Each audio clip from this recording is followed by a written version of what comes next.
The stars looked different from the observation deck of Frontier Station 1. Samantha Winters pressed her hand against the thick glass as she stared out at the unfamiliar constellations. After 3 years on humanity's first deep space research station, she still felt a sense of wonder every time she looked out at the void. "Beautiful, isn't it?" asked a deep voice behind her. Samantha turned to see Captain John Carter of the USS Defender, Earth's most advanced warship, which was currently docked at the station. "It always is," she replied with a smile. "Ready for tomorrow's big meeting?" Carter's face turned serious. "As ready as we'll ever be. First official contact with an alien civilization. The brass back on Earth are nervous." Samantha nodded. After decades of listening to the stars, humanity had finally received a clear message 2 months ago. The Galactic Empire, as they called themselves, wanted to meet. They claimed to have known about Earth for centuries but had kept their distance until now. "Dr. Winters to Command Center," came a voice over the station's communication system. "Our guests will be arriving ahead of schedule." Samantha and Carter shared a look of surprise before hurrying toward the central hub of the station. When they arrived, the command center was buzzing with activity. Station Commander Garcia stood at the main viewing screen, which showed a massive ship approaching. "That can't be right," muttered Carter, staring at the readings. "It's nearly 3 times the size of the Defender." The alien ship was sleek and silver, shaped like an arrowhead. It moved with impossible grace for something so large. "They're hailing us," said Communications Officer Ben Porter. Commander Garcia took a deep breath. "Put them through." The screen flickered, and an alien face appeared. It looked almost human, but with pale blue skin and eyes that were too large. It wore an ornate uniform with symbols that might have been military rank. "I am High Commander Zorn of the Galactic Empire's 7th Fleet," the alien said in perfect English. "We come in peace." "Welcome, High Commander," said Garcia. "I am Station Commander Garcia of Earth. We look forward to productive discussions." Zorn's large eyes moved past Garcia, settling on Samantha. She felt a chill run down her spine as the alien stared at her. "Who is the female?" asked Zorn, his tone changing slightly. "Dr. Samantha Winters, our lead xenobiologist," replied Garcia, looking uncomfortable with the alien's sudden interest. "She will attend the negotiations," said Zorn. It wasn't a question. After the communication ended, Carter pulled Garcia and Samantha aside. "I don't like how he looked at you," he said to Samantha. "I'm a scientist, Captain." "This is what I've trained for my entire life," she replied, though she couldn't shake the uneasy feeling. 6 hours later, the Imperial delegation arrived on the station. Ambassador Lorex, a slender alien with the same blue skin as Zorn but with a kinder face, led the diplomatic team. High Commander Zorn followed, flanked by guards in silver armor. "Welcome to Frontier Station 1, said Commander Garcia, standing with Earth's delegation in the station's conference room. As the formal introductions began, Samantha noticed Zorn watching her again. She focused on her role, taking notes on the alien's physiology and behavior. "The Empire has watched Earth for many cycles," explained Ambassador Lorex. "Your species has finally reached a level of technology that warrants formal contact." "Why wait until now?" asked Carter, who represented Earth's military interests. "It is our way," said Lorex. "We observe developing worlds until they reach certain milestones." The meeting continued for hours. They discussed trade, technology exchange, and the Empire's rules for new species joining the galactic community. Throughout it all, Zorn rarely spoke but never took his eyes off Samantha. During a break, one of the Imperial aides approached Zorn and whispered something in his ear. The commander's face darkened. "Something about rule number 1. Samantha overheard, her scientific curiosity piqued. When she asked Ambassador Lorex about it later, the alien appeared uncomfortable. "Just an old superstition," said Lorex. "Nothing that concerns these talks. That night." Samantha worked late in her lab, analyzing samples from the Imperial delegation. The station was quiet, with most personnel resting before tomorrow's important negotiations. She heard the lab door open and turned, expecting to see Carter or one of her colleagues. Instead, High Commander Zorn stood there with 2 guards. "Dr. Winters," he said, his voice cold. "You will come with us." Samantha backed away. "I'm in the middle of important work. We can talk tomorrow during the scheduled meetings." "This is not a request," said Zorn. "You have qualities that interest me. You will join my ship for further study." "I don't think so," said Samantha, reaching for the emergency button under her desk. The alarm blared throughout the station as Zorn's guards moved toward her. The lights in the lab turned red. "Commander, please," said Samantha. "This isn't how peaceful negotiations work." "Peace was never my goal," replied Zorn. "The Empire takes what it wants." The lab door opened again, and Captain Carter burst in, with station security weapons drawn.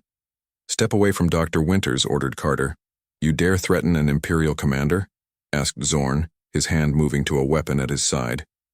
"You're violating our agreement by threatening our people," said Carter. "Leave this station now." For a tense moment no one moved. Then Ambassador Lorex rushed in. "Commander Zorn, this is madness," shouted Lorex. "Have you forgotten rule number 1? "Rules are for the weak," sneered Zorn. He pressed a device on his wrist. Suddenly Samantha, Zorn, and his guards vanished in a flash of blue light. On the Imperial ship, Samantha found herself in a cold metal room. Zorn stood before her, looking pleased.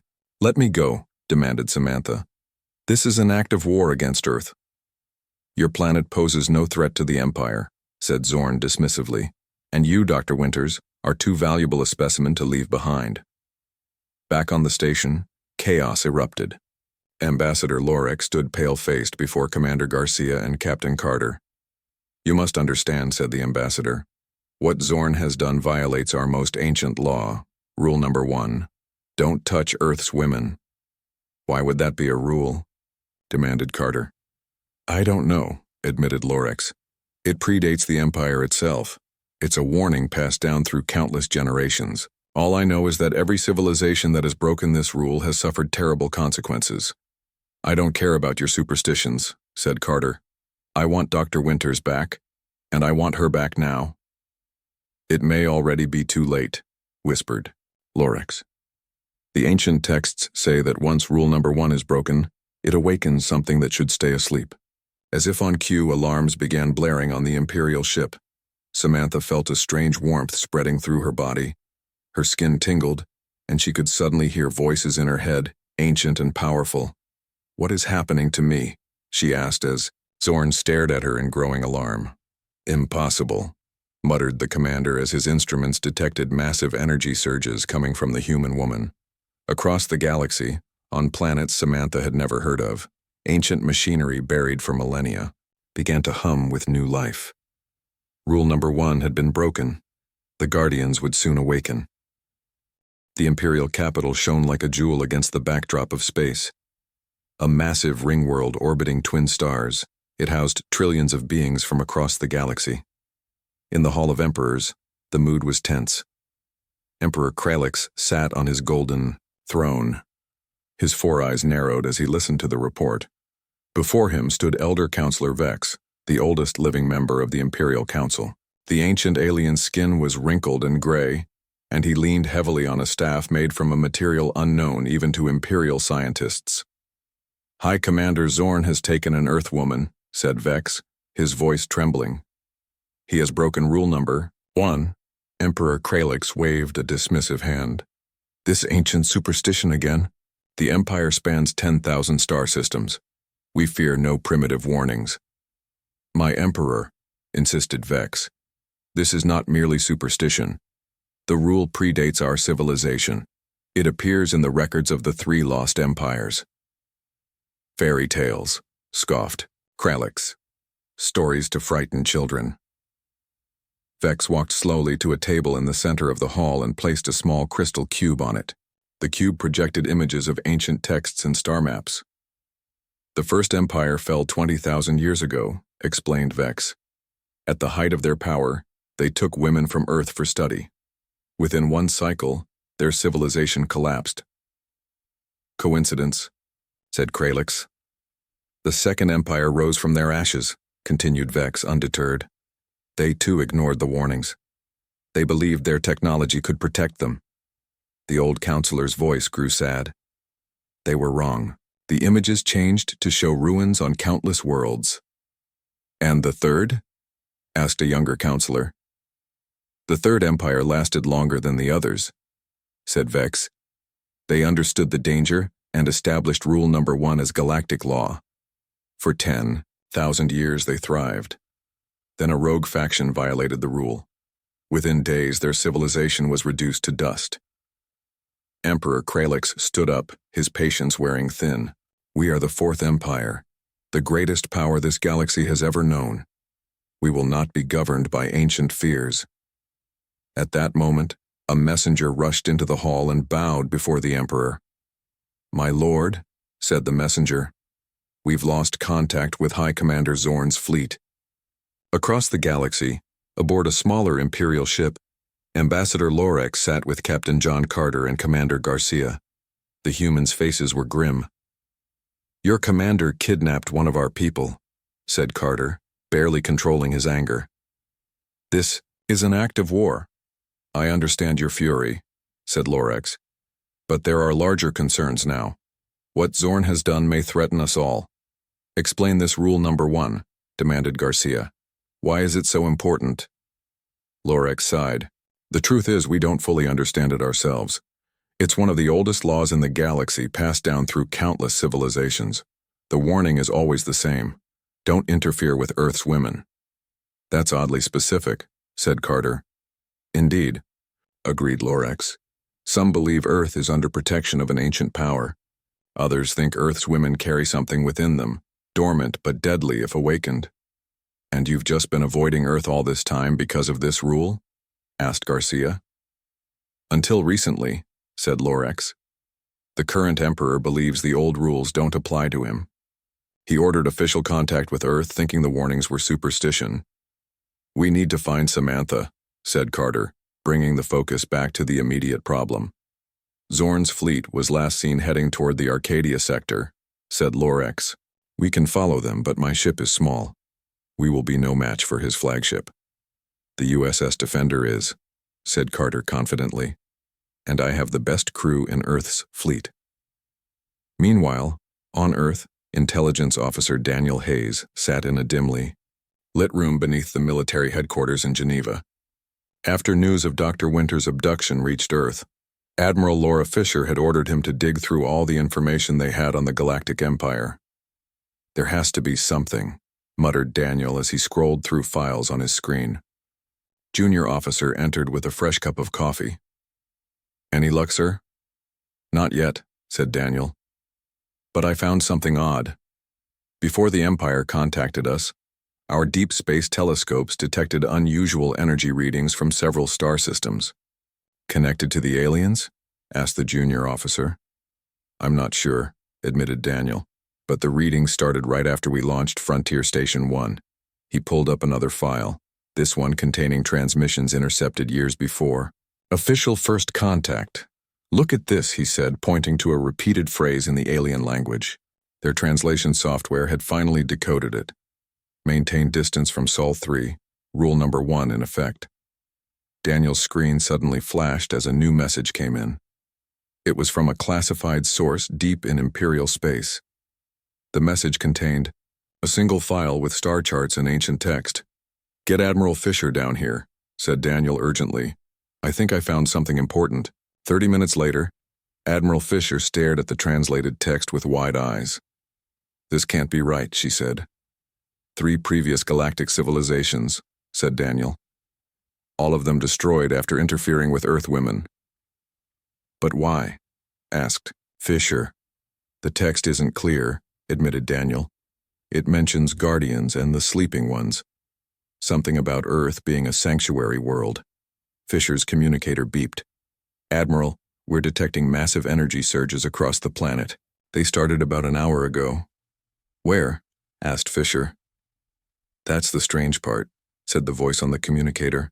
They're coming from women all over the world, thousands of them, all at once.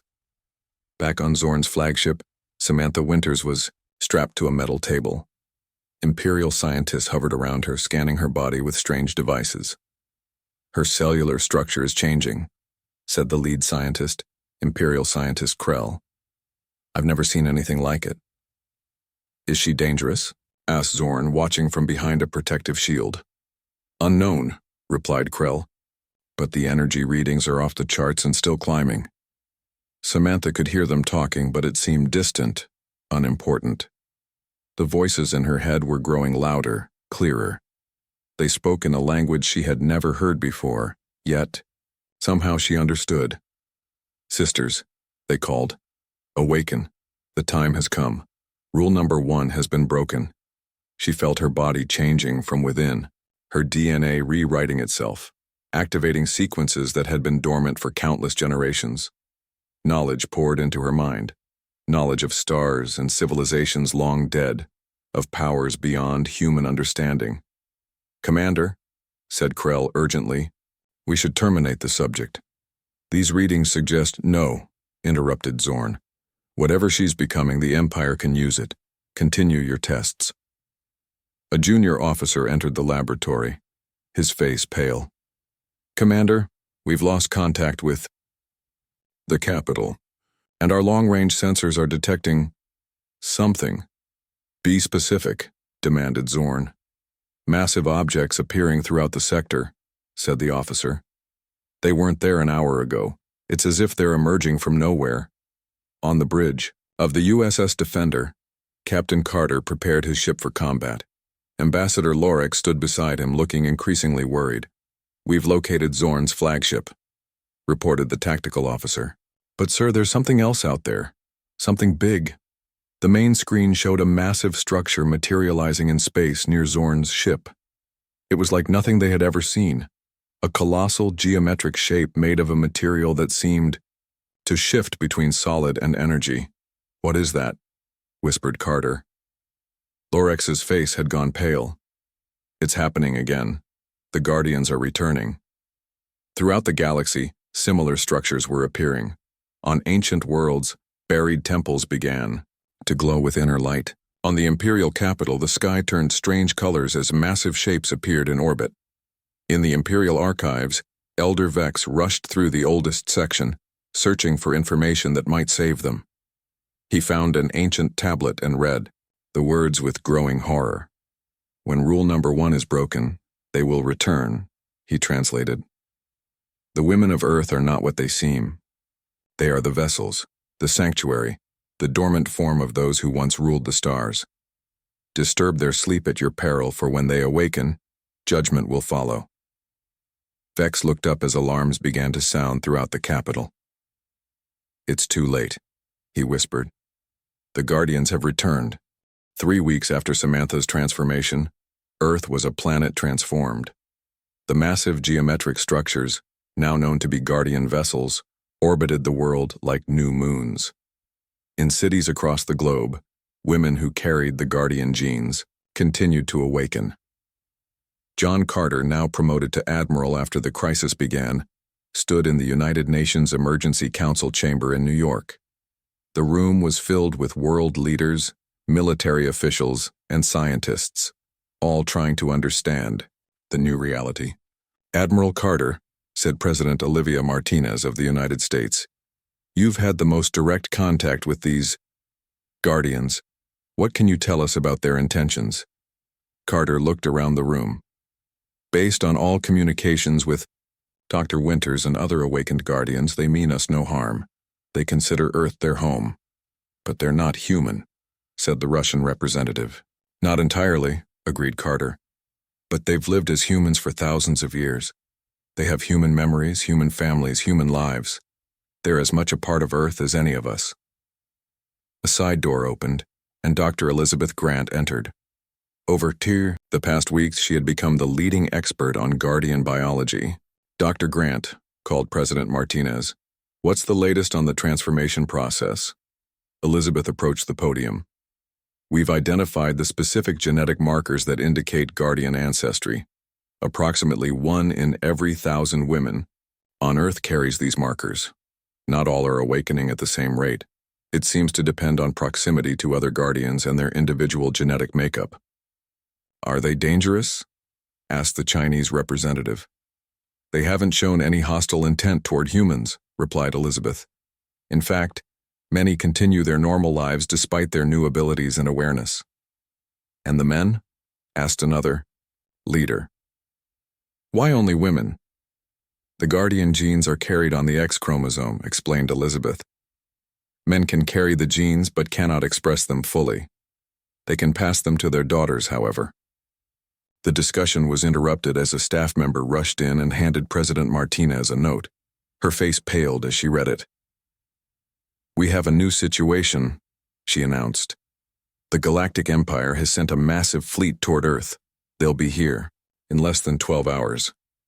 The room erupted in worried conversation. Earth's defensive capabilities, while advanced, were no match for the full might of the Empire. How many ships? Asked Carter. Over 500, replied Martinez, including the Emperor's personal flagship. Before anyone could respond further, a gentle blue light filled the chamber. In the center of the room, a figure materialized. Samantha, Winters but transformed. Her skin glowed softly and she seemed to float slightly above the floor. She wore a simple white dress that shimmered with energy. The Empire comes in desperation, not strength, she said, her voice carrying easily. Through the room, despite its softness, President Martinez stepped forward. Dr. Winters, or should I address you differently now? Samantha is still my name, she replied with a gentle smile. I haven't forgotten who I was, who I still am in many ways. Can you help us? Asked Carter, stepping closer to her. Despite her transformation, he still saw the woman he had known. That's why I'm here, said Samantha. The Guardian Council has reached a decision. Earth will be protected. Guardian Council? Asked Elizabeth. The first awakened among us, explained Samantha, those whose guardian heritage was strongest. We've remembered our purpose and our history. She gestured, and a holographic image appeared in the air, a map of the galaxy with pulsing points of light. Long ago, we maintained balance among the stars, she continued. We're not conquerors or rulers, but guardians of life and freedom. When the Third Empire began to collapse into tyranny, we chose to withdraw rather than fight a devastating war. We settled on Earth, took human form, and allowed our true selves to go dormant. Until now, said Carter. Until rule number 1 was broken, corrected Samantha. The rule wasn't just superstition. It was a safeguard, a way to keep us hidden, until truly needed again. And the Imperial fleet? Asked Martinez. They will not reach Earth, said Samantha confidently. The Guardian vessels are already moving to intercept them. In deep space, the Imperial fleet moved in battle formation. At its center, the Emperor's flagship dwarfed all other vessels. Emperor Kralix stood on the bridge, watching the tactical displays with his 4 eyes. Status report, he demanded. We'll reach Earth's solar system in 10 hours, my Emperor, replied the fleet commander. No sign of resistance yet. Elder Counselor Vex, who had insisted on joining the expedition despite his age, spoke quietly. It's not too late to turn back, my Emperor. The Guardians have only targeted those who directly violated rule number 1. I will not be governed by ancient fears, snapped Kralix.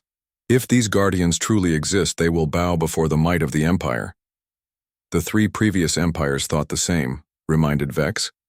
Before Kralix could respond, the tactical officer called out in alarm. Multiple objects appearing ahead of us. They weren't there a moment ago. The view screen showed a dozen of the geometric Guardian vessels materializing directly in the fleet's path. Battle stations, ordered Kralix. All ships prepare to fire. The Imperial fleet launched its attack, thousands of energy weapons firing simultaneously at the Guardian vessels. The massive energy barrage should have destroyed any known ships in the galaxy. Instead, the beams seemed to pass through the Guardian vessels without effect. Impossible, whispered Kralix. One of the Guardian vessels began to change shape, unfolding like a flower opening to the sun. From its center emerged a figure, a woman with dark skin and glowing eyes, floating in the vacuum of space without protection. I am Guardian Maya. Her voice somehow projected directly into the minds of everyone in the Imperial fleet. Once I was simply Maya White, a historian from Earth. Now I remember who I truly am. On the Emperor's view screen, Maya's image appeared. Emperor Kralix, you were warned. Rule number 1 exists for a reason. Turn back now, and we will spare your people further suffering. I am Emperor of 1,000 worlds, replied Kralix defiantly. I do not take orders from ghosts of the past. Maya's expression turned sad. Then you have chosen your path. She raised her hand, and 5 Imperial ships simply dissolved, their molecules separating painlessly. The crews found themselves floating. Samantha Winters' skin glowed with a soft blue light. The Imperial scientists backed away from the examination table, their instruments overloading with readings they couldn't understand. Even High Commander Zorn, who had been so confident, now looked uneasy. What is happening to her, he demanded, staying behind the protective shield. Her cellular structure continues to change, reported Krell, the lead scientist. Her DNA is evolving, activating dormant sequences we've never seen before. Samantha felt strangely calm despite the chaos around her. The voices in her head had become a chorus, guiding her through the transformation. She understood now what she was becoming, what she had always been without knowing. The restraints won't hold her much longer, warned Krell, noticing how the metal bands around Samantha's wrists were beginning to warp. Increase security, ordered Zorn, and prepare my shuttle. I want to be ready to leave if necessary. As the commander spoke, the ship shuddered violently. Alarms blared throughout the vessel. Commander, called a voice over the communication system. We're under attack. By whom? Demanded Zorn. The humans? Unknown, came the reply. The attackers appeared out of nowhere. They're not responding to communications. Aboard the USS Defender, Captain John Carter watched in awe as the massive geometric structure fired beams of energy at Zorn's flagship. The Imperial vessel's shields were failing quickly. Should we assist them? Asked his tactical officer. Carter hesitated. They kidnapped Dr. Winters, but we need her back alive. Ambassador Lorax, who had insisted on joining the rescue mission, spoke up. Captain, I believe we're witnessing the consequences of breaking rule number 1. You mean these structures are the guardians you mentioned? Asked Carter. I believe so, said Lorax. The ancient texts speak of beings who once maintained order in the galaxy. They supposedly went dormant thousands of years ago, hiding among the people of Earth. That's impossible, said Carter. Earth's historical records go back thousands of years. We would know if we had powerful aliens living among us. Would you? Asked Lorax. The texts say they took human form completely, becoming indistinguishable from Earth women. Over generations, they might have forgotten their true nature, passing down only dormant genes waiting to be activated. A communication officer interrupted them. Captain, we're receiving a transmission from Earth. Admiral Fisher says it's urgent. Admiral Laura Fisher's face appeared on the main screen. She looked tired and concerned. Captain Carter, we have a situation here, she said. Thousands of women across the planet are exhibiting strange symptoms. They're glowing just like Dr. Winters was in the last transmission we received from Zorn's ship. Any hostile actions? Asked Carter. None so far, replied Fisher. But they're changing, and they all report hearing voices calling them to awaken. Whatever is happening to Dr. Winters is happening here too, just more slowly. Meanwhile, on Earth, Dr. Elizabeth Grant worked frantically in her laboratory. As one of the world's leading experts on human genetics, she had been called in when the strange phenomena began. These DNA sequences shouldn't exist, she muttered as she studied the samples taken from affected women. They're not human, but they've been part of our genome for thousands of years. Her assistant looked over her shoulder at the complex patterns on the screen. What does it mean? It means, said Elizabeth slowly, that something has been hiding in human DNA, specifically in women, for generations. Something that's waking up now. She pulled up historical records on another screen, ancient myths and legends from cultures around the world. Look at this, she said. Stories of goddess figures with extraordinary powers, protectors who appeared in times of great danger. They exist in every culture on every continent. You think those myths were based on real events? Asked her assistant. I think, said Elizabeth, that we've been living with Guardians all along, and never knew it. Back on Zorn's flagship, Lieutenant Ryan Miller moved silently through the ventilation system. He and his Special Forces team had managed to board the vessel during the chaos caused by the mysterious attackers. Control. I have eyes on the target, he whispered into his communication device. Dr. Winters is in the main laboratory, but, he paused. Something's wrong. She's glowing. Can you extract her? Asked the controller. Ryan watched as Samantha's restraints finally gave way. She sat up on the examination table, her eyes now shining with the same blue light that emanated from her skin. I don't think she needs extraction, he replied. Stand by. In the laboratory, Samantha stood up, looking at her hands as if seeing them for the first time. The Imperial scientists cowered in the corner, their equipment shorting out around them. What? Are you? Asked Krell, his scientific curiosity momentarily overcoming his fear. Samantha turned to him, her voice resonating with strange harmonics. I am what I have always been, a guardian. One of those who watched over the galaxy before your empire existed. High Commander Zorn drew his weapon. Whatever you are, you belong to the Empire now. Samantha smiled sadly. No living thing belongs to another. That was the first law we established long ago. Your empire forgot the old ways, the rules that kept balance. She gestured, and Zorn's weapon disintegrated in his hand. Rule number 1 was created to protect the galaxy from us, she explained. We chose Earth as our sanctuary, taking human form, becoming human over generations. We slept, our powers and memories dormant, until needed again. And now? Asked Zorn, backing away. Now you have awakened us, said Samantha, and we remember our purpose. The ship shuddered again as another attack hit it. Samantha looked up, as if seeing through the hull. My sisters are coming, she said. From his hiding place, Ryan Miller watched in amazement. This was far beyond the rescue mission he had trained for. As Samantha turned toward the ventilation shaft where he hid, he knew she could sense him. You can come out, she called. I know you're there, Lieutenant Miller. Surprised, Ryan removed the grate and dropped down into the laboratory. Dr. Winters, are you still you? I am more than I was, she replied. But yes, I am still Samantha. I remember everything about my human life. Her expression softened. Tell John I'm okay, but I can't come back yet. There's something I must do first. The ship rocked with another impact. Ryan looked around nervously. This vessel is falling apart. We need to evacuate. Go, said Samantha. Take the Imperial scientists with you. They're just following orders. What about him? Asked Ryan, pointing. At Zorn, who was trying to slip away unnoticed. Samantha's expression hardened. He stays. Actions have consequences. Ryan hesitated, his training telling him to complete his mission and bring Samantha home.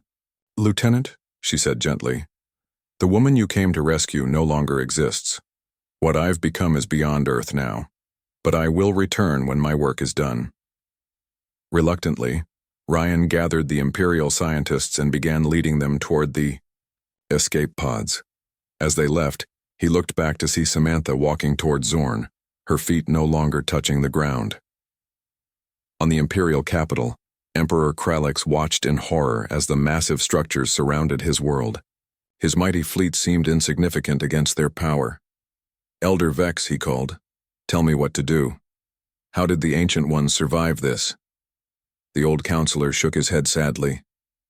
They didn't, my Emperor. None who broke rule number 1 survived. Across the galaxy, on planets long abandoned, ancient machinery hummed with new life. Underground chambers opened, revealing technology beyond even the Empire's understanding. And everywhere, women who carried the dormant Guardian genes began to change. On the USS Defender, Captain Carter received Ryan's transmission with mixed emotions. She's alive, he told Ambassador Lorex, but changed. She says she's a Guardian now.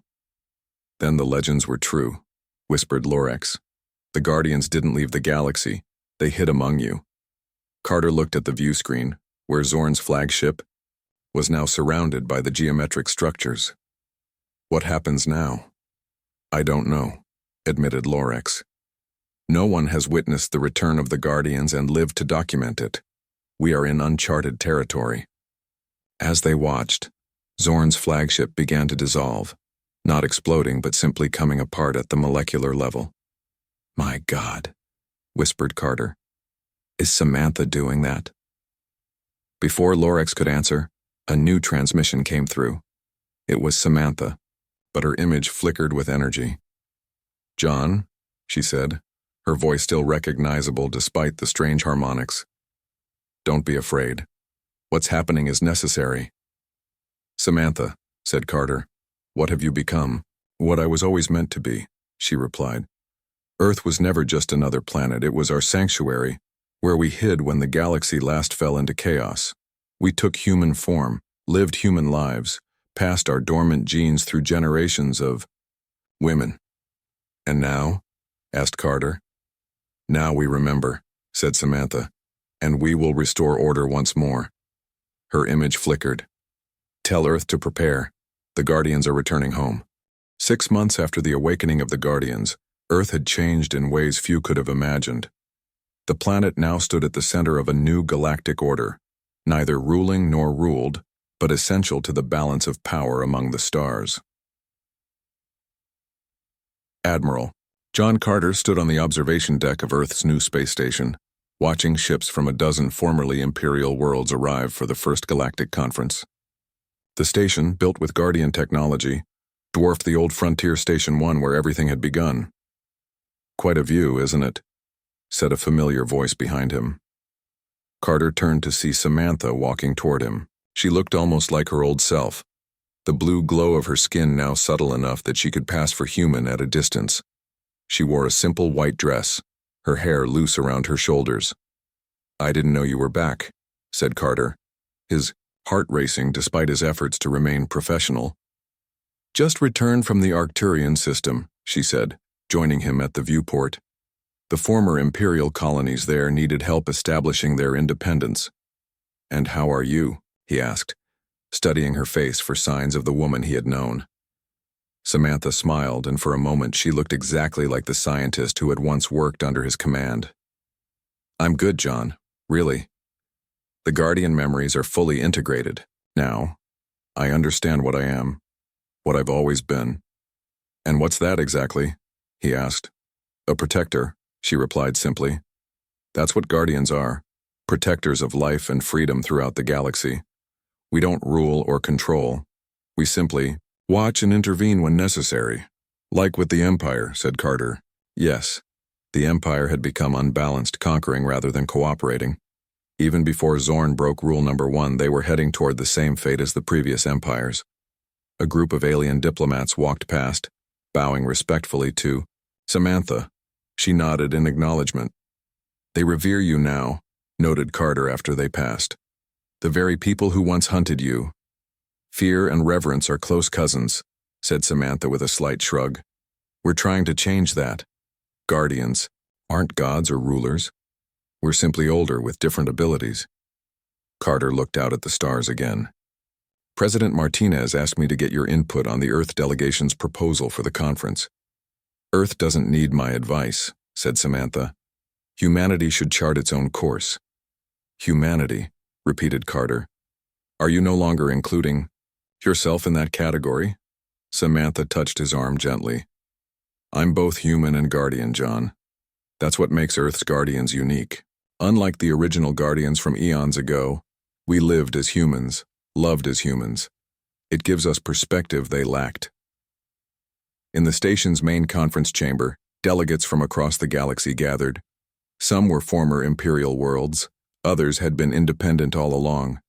Ambassador Lorex, one of the few Imperial officials to keep his position after the regime change, coordinated with Earth's diplomatic team. President Olivia Martinez took her place at the Earth delegation's table. Though not a Guardian herself, she had worked closely with them to establish Earth's new role in galactic affairs. Is everything ready? she asked her chief of staff. Yes, Madam President. The Guardian Council representatives will arrive shortly, and then we can begin. The doors opened and a group of Guardians entered. Leading them was Guardian Maya, who had commanded the confrontation with the Imperial fleet. Beside her walked Dr. Elizabeth Grant, now partially transformed herself, her expertise in genetics making her a valuable bridge between humans and Guardians. The room quieted as they took their seats at a separate table. Unlike the other delegations, the Guardians represented no single world or government. "Where is Dr. Winters?" whispered Martinez to her aide. "I think she wanted to arrive separately," replied the aide. At that moment, Samantha and Admiral Carter entered from a side door. A murmur went through the crowd. Many still found it strange to see a Guardian and human together as equals. Maya stood to open the proceedings. Delegates from across the galaxy, welcome to the first Galactic Conference. Today marks a new beginning for all our worlds. She gestured to a holographic display in the center of the room, showing a map of the known galaxy with hundreds of inhabited systems highlighted. For too long, the Empire ruled through force and fear, continued Maya. The Guardian Awakening has given us an opportunity to establish something better, a cooperative of worlds, each sovereign, each valued. Ambassador Lorex spoke next. As a former Imperial diplomat, I have seen both the benefits and flaws of centralized rule. What we propose today is a new kind of association, based on mutual respect rather than dominance. The conference continued for hours as representatives discussed trade agreements, defense pacts, and cultural exchanges. Throughout it all, the Guardians offered guidance but not commands, suggestions but not orders. During a break, Carter found Samantha standing alone on a balcony overlooking Earth. "You're quiet today," he said, joining her. "I'm just watching," she replied. "This is important work, but ultimately it's for the people of each world to decide their future." "Even Earth?" asked Carter. "Especially Earth," said Samantha. "We Guardians emerged from humanity, not the other way around." "And where will you go when this is done?" he asked, the question he'd wanted to ask for months. Samantha turned to face him. "Some Guardians will return to the stars, resuming our ancient role as watchers. Others will remain on their homeworlds. I haven't decided yet." "Stay," said Carter simply. "Earth needs you." He stopped, unsure how to express feelings for someone who had become so much more than human. Samantha smiled, taking his hand. "I'm still me, John. Different, yes, but the woman you knew is still here." Across the station, in a secure chamber, Elder Vex met with Guardian Council members. The ancient alien, one of the few Imperial officials to survive the regime change, with his position intact, had become a valuable advisor. "The new galactic cooperative is forming well," he said, reviewing the conference proceedings. "But there will be challenges. Not all former Imperial worlds welcome this change." "We know," replied Maya. "Freedom is not always an easy gift to receive after centuries of being told what to do." "And the rule number 1?" asked Vex. "Will it remain in effect?" Elizabeth Grant, who had joined the meeting, leaned forward with interest. As both scientist and emerging Guardian, she had spent months studying the ancient laws. "The rule served its purpose," she said. "It protected Earth, while the Guardians slept. Now that we've awakened, its original meaning is obsolete. But it will be replaced with new protections," added Maya. "Earth remains special, the birthplace of a new kind of Guardian, one shaped by human experience and perspective." Vex nodded thoughtfully. "And Emperor Kralix? What became of him?" "He lives as a private citizen on his homeworld," said Maya. "Without his powers or wealth, but with the opportunity to learn and grow. The Guardians believe in consequences, not revenge." As the conference resumed, Samantha took her place among both the Earth delegation and the Guardian Council, a bridge between worlds. The new galactic cooperative took shape through compromise and mutual respect, with Earth emerging not as a ruler, but as a crucial nexus of diplomacy and cultural exchange. In the months that followed, Guardian vessels remained positioned throughout the galaxy, watchful but not controlling. On Earth, women with Guardian genes continued to awaken, though more slowly and with guidance from those who had transformed before them. Admiral Carter's ship, the USS Defender, was recommissioned as a diplomatic vessel, traveling between worlds as Earth's first official embassy to the stars. Samantha often traveled with him, her unique perspective as both human and Guardian making her an ideal ambassador. On a warm summer evening, 1 year after the day Zorn had broken rule number 1, Carter and Samantha stood in a meadow near her childhood home in the American Midwest. Above them, the stars seemed closer somehow, more accessible. "The Arcturus delegation arrives tomorrow," said Carter, reviewing notes on his tablet. "They're interested in exchanging agricultural techniques." Samantha took the tablet gently from his hands and set it aside. "Always working, Admiral." He smiled. "The galaxy doesn't organize itself." "Actually, it does now," she replied with a laugh. "The Guardians make sure of that."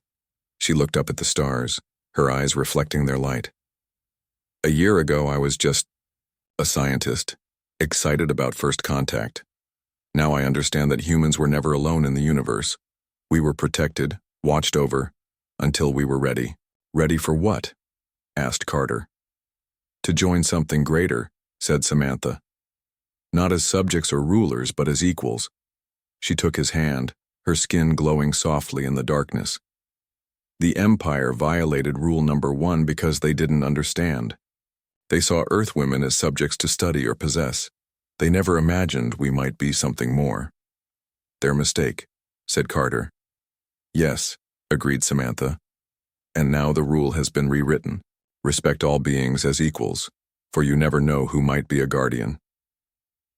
In the sky above, a Guardian vessel passed silently, its geometric shape catching the last rays of sunset. Earth was no longer just another planet in the vast galaxy. It was home to both humans and Guardians, a world where the line between the two grew less distinct with each passing day.